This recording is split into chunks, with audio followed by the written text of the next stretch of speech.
Part 4, Chapter 3, The Reign of Hate. Under the tutelage of the Mad God, White Fang became a fiend. He was kept chained in a pen at the rear of the fort, and here Beauty Smith teased and irritated and drove him wild with petty torments. The man early discovered White Fang's susceptibility to laughter and made it a point, after painfully tricking him, to laugh at him. This laughter was uproarious and scornful, and at the same time the god pointed his finger derisively at White Fang. At such times reason fled from White Fang, and in his transports of rage he was even more mad than Beauty Smith. Formerly, White Fang had been merely the enemy of his kind, withal a ferocious enemy. He now became the enemy of all things, and more ferocious than ever. To such an extent was he tormented that he hated blindly and without the faintest spark of reason. He hated the chain that bound him, the men who peered in at him through the slats of the pen, the dogs that accompanied the men and that snarled malignantly at him in his helplessness. He hated the very wood of the pen that confided him. And first, last, and most of all, he hated Beauty Smith. But Beauty Smith had a purpose in all that he did to White Fang. One day a number of men gathered about the pen. Beauty Smith entered, club in hand, and took the chain off from White Fang's neck. When his master had gone out, White Fang turned loose and tore around the pen, trying to get at the men outside. He was magnificently terrible, fully 5 feet in length and standing 2 1/2 feet at the shoulder. He far outweighed a wolf of corresponding size.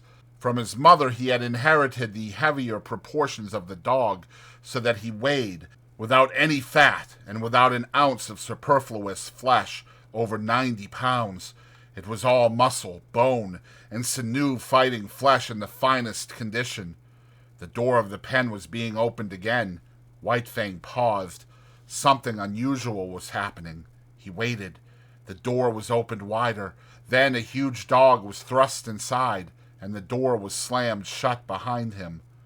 White Fang had never seen such a dog. It was a mastiff. But the size and fierce aspect of the intruder did not deter him. Here was something, not wood nor iron, upon which to wreak his hate. He leaped in with a flash of fangs that ripped down the side of the mastiff's neck. The mastiff shook his head, growled hoarsely, and plunged at White Fang. But White Fang was here, there, and everywhere, always evading and eluding, and always leaping in and slashing with his fangs and leaping out again in time to escape punishment. The men outside shouted and applauded, while Beauty Smith, in an ecstasy of delight, gloated over the ripping and mangling performed by White Fang. There was no hope for the mastiff from the first. He was too ponderous and slow. In the end, while Beauty Smith beat White Fang back with a club, the mastiff was dragged out by its owner. Then there was a payment of bets, and money clinked in Beauty Smith's hand.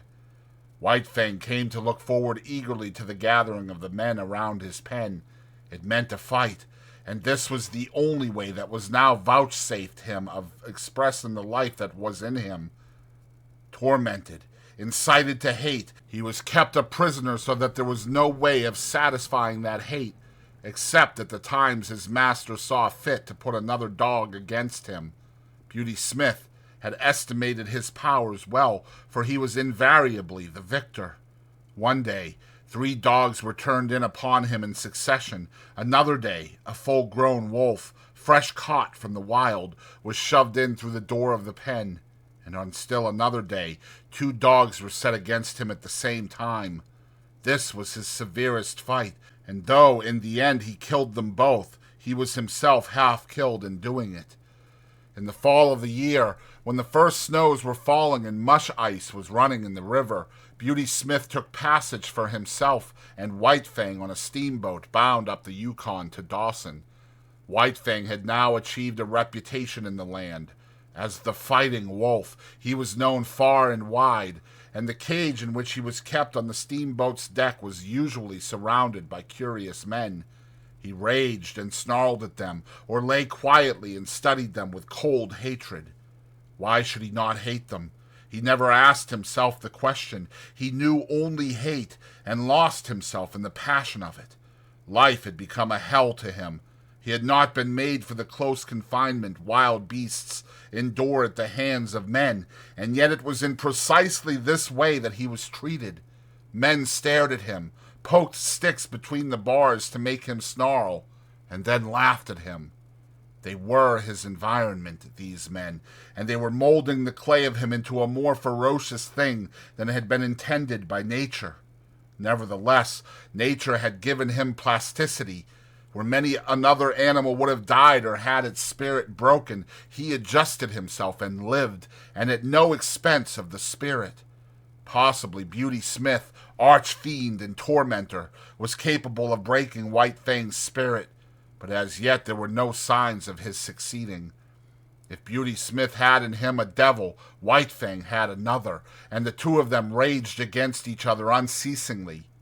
In the days before, White Fang had had the wisdom to cower down and submit to a man with a club in his hand, but this wisdom now left him.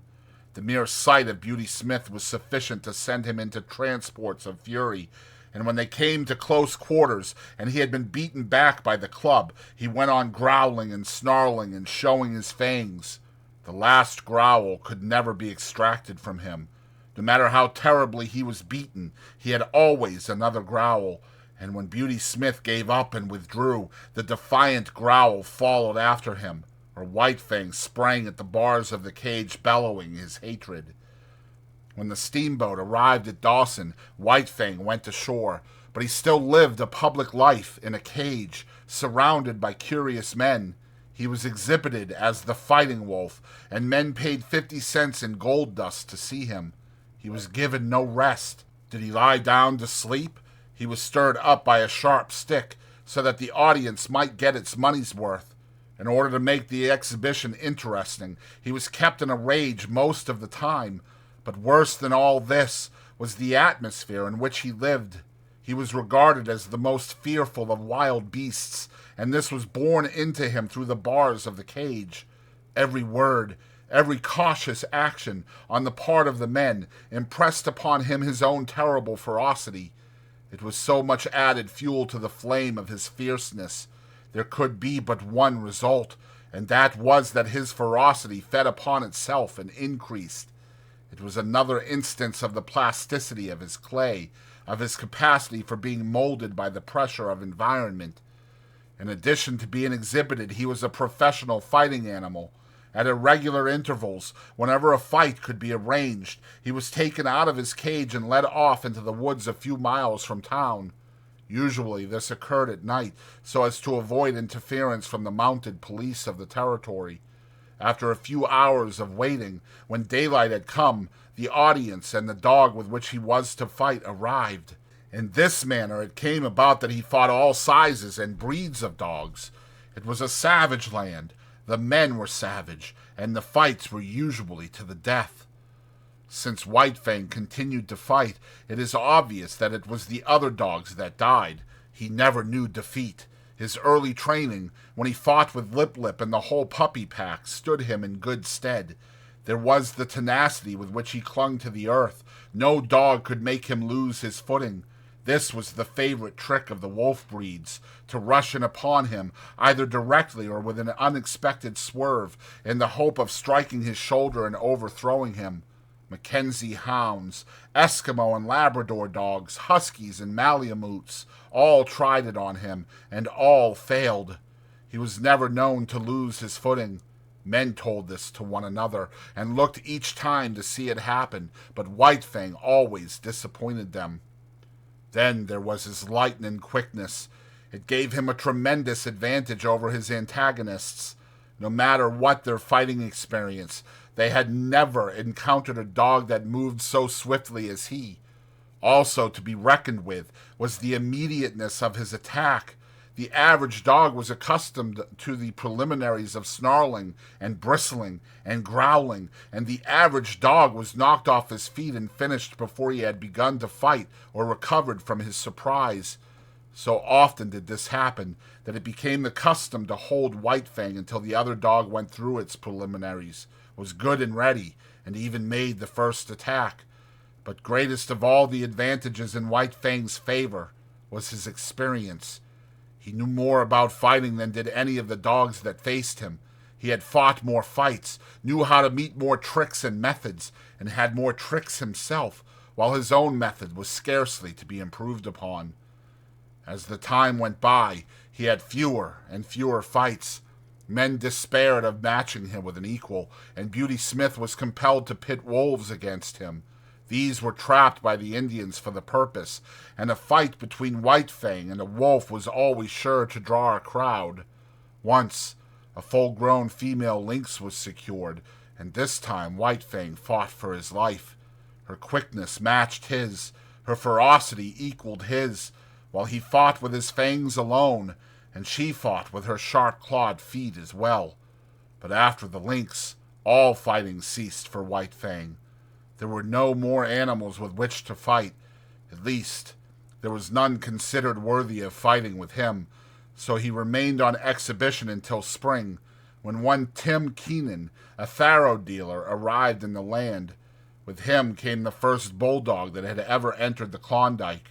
That this dog and White Fang should come together was inevitable, and for a week the anticipated fight was the mainspring of conversation in certain quarters of the town.